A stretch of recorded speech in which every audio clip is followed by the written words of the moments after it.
Praise the Lord. खुदावंद के ज़िंदा जलाली नाम में आप सबकी सलामती हो। आज का हमारा जो अन्वान है वो है पुकार।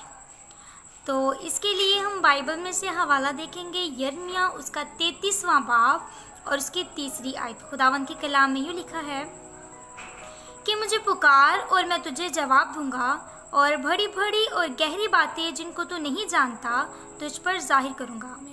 ये कलाम खुदावंद ने यिर्मयाह नबी पर तब जाहिर किया जब वो कैद की हालत के अंदर था और कैद की हालत में उसने खुदावंद से इल्तिजा की, उसने खुदावंद को पुकारा। तो खुदावंद ने क्या किया कि उसको उस कैद से, जिसके अंदर वो कैद था, जिस कैद की हालत में था, खुदावंद ने उधर से उसको छुड़ा दिया। अगर इस तरह हम बाइबल में देखें तो एक और जगह है अमाल उसका 12वां बाब, जिसमें खुदावंद का कलाम कहता है कि जब पतरस कैद की हालत में था तो कलीसिया ने उसके लिए दुआ की। बेशक जब हम खुदावंद को पुकारते हैं तो खुदावंद हमारी सुनता है।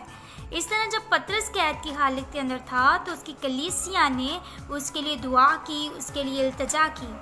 तो क्या हुआ कि खुदावंद ने पतरस की जंजीरों को खोल दिया। अगर हम पुकार की बात करें तो हमारे सामने एक और स्टोरी आती है जो है पिलातुस और सिलास की। जब वो कैद की हालत में थे तो उन्होंने भी खुदावंद को पुकारा और खुदावंद ने उनकी सुनी। और जब उनकी बेड़ियां खुली गईं, जब वो आज़ाद हो गए तो उन्होंने खुदावंद की हम्दो सना की। ये अगर हम 3 स्टोरीज को देखते हैं जो हमारे सामने है, पहले यिर्मयाह नबी की जो कैद की हालत के अंदर था, पतरस जो कैद की हालत के अंदर था, पिलातुस और सिलास जो कैद की हालत के अंदर थे। खुदावंद ने इनके बंधनों को, इनकी मुश्किलात को दूर किया और उनको रिहाई दी। तभी खुदा ने उनको रिहाई दी जब उन्होंने खुदा को पुकारा। आज हमें भी खुदावंद को पुकारने की ज़रूरत है। जब तक हम खुदावंद को नहीं पुकारेंगे तब तक खुदावंद हमारी नहीं सुनेगा, क्योंकि पुकार जो है वो एक रूहानी अमल है जिसको हम दुआ भी कह सकते हैं। हम दुआ करते हुए भी खुदावंद को पुकार सकते हैं। जब हम खुदावंद को पुकारते हैं, हम खुदावंद को दुआ में पुकारते हैं, खुदावंद को प्रस्तिश के अंदर पुकारते हैं, तो खुदावंद क्या करता है, अपने बंदों की सुनता है।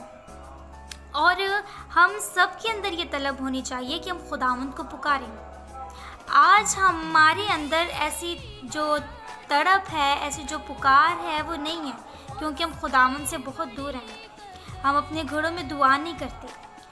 अपने घरों में मज़बा बनाएं जहाँ पे आप सब मिलकर खुदावंद की प्रस्तिश करें, खुदावंद को पुकारें, खुदावंद से दुआ करें। ये तभी होगा जब आप खुदावंद के आगे अपना मज़बा, अपनी इल्तिजा, अपनी पुकार रखेंगे और तभी आप महफूज होंगे। आज कलीसिया और आज के लोग अब तक महफूज नहीं हैं क्योंकि वो खुदावंद से बहुत दूर हैं। वो तभी महफूज होंगे जब वो खुदावंद के आगे अपनी पुकार को रखेंगे, अपना आप खुदावंद को देंगे। और पुकार एक ऐसा तरीका है जिससे हम खुदावंद के साथ अपना राब्ता कायम कर सकते हैं, क्योंकि हमने खुदावंद के कलाम में पढ़ा है कि तू मुझे पुकार और मैं तुझे जवाब दूंगा और बड़ी बड़ी बातें और गहरे बातें जिनको तू नहीं जानता तुझ पर जाहिर करूँगा। इसलिए खुदावंद को अपनी दुआओं में याद रखें, खुदावंद को पुकारें कि खुदावंद तू मुझे मेरी दुआ का जवाब दे।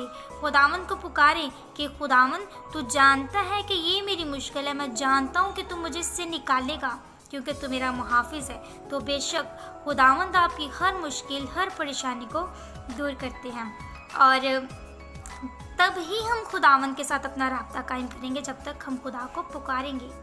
आज हमें खुदावंद को पुकारने की ज़रूरत है, तभी हम खुदावंद के पास जाएंगे। और खुदावंद के कलाम में लिखा है कि मैं तुझे अपने भेद की बातें और अपने मुकाशफे जो है तुझ पर जाहिर करूँगा। अगर हम बाइबल में देखें तो हमें एक और हवाला मिलता है, पहला तसलीकियों 5वां बाब और उसकी 7वीं आयत। हम खुदावंद के कलाम में पढ़ते हैं कि बिला नागा दुआ करो, मतलब बिला नगा खुदावंद को पुकारो, खुदावंद से इल्तिजा करो। खुदावंद के कलाम में लिखा है मांगो तो तुम्हें दिया जाएगा, ढूंढोगे तो पाओगे, दरवाज़ा खटखटाओ तो तुम्हारे वास्ते खोला जाएगा। बेशक हम खुदा को पुकारेंगे, खुदा से मांगेंगे, तभी खुदा हमें देगा। एग्जाम्पल लेते हैं जिसके अंदर एक आदमी है, वो ऐसा काम कर रहा है जिससे खुदावंद नाखुश है, लेकिन खुदावंद उसके जहन में, उसके ज़मीर में ये बात डालेंगे कि ऐ मेरे बेटे, ऐ मेरी बेटी, जो तू काम कर रहा है वो तेरे लिए नुकसानदेह है। तो ये कि तब खुदावंद हमें पुकारते हैं कि ए मेरी बंदी, ए मेरे बेटे, तू वापस लौट आ, बल्कि तू ये गुनाह ना कर। और इसी तरह हमें भी खुदावंद को पुकारना है कि ए खुदावंद, तो मुझे बता कि क्या चीज़ मेरे लिए सही है और क्या चीज़ मेरे लिए गलत है। तभी हम खुदावंद के साथ मजबूत रिश्ते से जुड़ सकेंगे और खुदावंद को पुकारेंगे। पुकार एक ऐसा तरीका है जिससे हम खुदावंद को जान सकते हैं। हम दुआ में खुदावंद को पुकार सकते हैं, हम खुदावंद की हमदो सना करते हुए खुदावंद को पुकार सकते हैं, हम इबादत करते हुए खुदावंद को पुकार सकते हैं। बेशक मेरे अजीज़ों, हमें खुदावंद को पुकारने की ज़रूरत है और इसके लिए हमें अपने अंदर एक मज़बा बनाना है जिसके साथ हम खुदावंद को पुकारेंगे। जब तक हम अपने आप के अंदर खुदावंद का मज़बा नहीं बनाएंगे, यीशु मसीह को नहीं पुकारेंगे, तब तक हमारी मुश्किलात, हमारी तकलीफ़ें दूर नहीं हो सकती। और अपनी मुश्किलात से रिहाई पाने के लिए हमें खुदावंद को पुकारना है। जिस तरह यिर्मयाह, पतरस, पिलातूस ने खुदावंद को पुकारा, उन्होंने अपनी कैद की हालत में खुदावंद को याद किया, तो खुदावंद ने क्या किया कि उनको उनकी मुश्किलात से रिहाई दी, उनको उनके गुनाह, उनको उनकी जो कैद की हालत थी उनसे आज़ाद किया। बेशक आज खुदावंद भी हमारे बंधनों को, हमारे जुओं को तोड़ने वाला है और हमें भी आज़ाद करने वाला है। आमीन। मुझे उम्मीद है कि आप सब ने इस कलाम से बहुत बरकत पाई होगी। और लास्ट में मैं आपको यही कहूँगी कि आप इस चैनल को ज़्यादा से ज़्यादा शेयर करें, सब्सक्राइब करें, ताकि मेरी आने वाली नई वीडियोस आप तक पहुँचती जाएं और खुदावंद का नाम इज़्ज़त और जलाल पाए। God bless you all.